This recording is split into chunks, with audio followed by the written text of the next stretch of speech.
let's talk about page layout and then the paragraph group.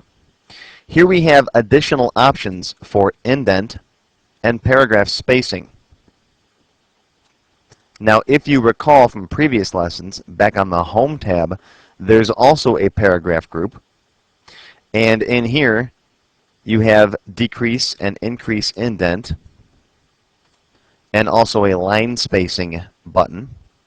Well, on page layout, this spacing over here is for paragraph spacing, spacing before the paragraph and after the paragraph. Let's talk about the indent fine-tuning first. Now, let's say you have a paragraph here, and back on the Home tab, if you click the Increase and Decrease Indent button, you'll see that it moves the left margin in or back out again. Well, you can use the page layout to further fine-tune that indenting. And you can not only indent the left side of the paragraph, but also the right side of the paragraph as well. Here's the left side indent, and notice it's in smaller steps. And here's the right side indent.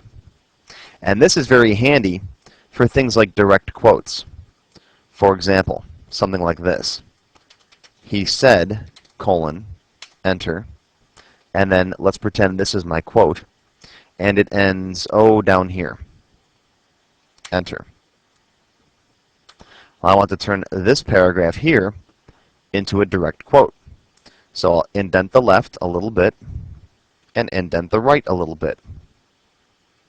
Maybe even highlight this and make the text a little smaller.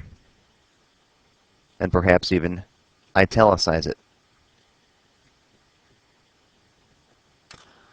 I zoomed in just a little bit so you can see it in more detail. Now, let's say you want a little bit of extra space around that direct quote.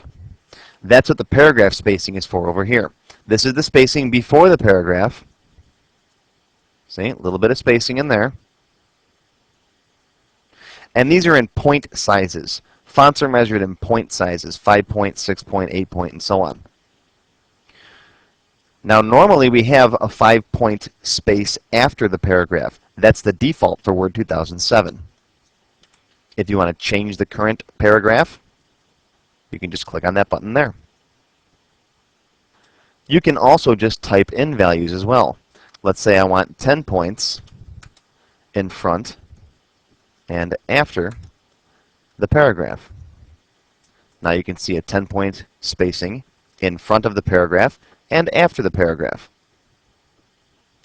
And there's lots more that you can do with paragraph indenting and spacing, including hanging indents and first line indents. And we'll talk about all of that in our expert level classes.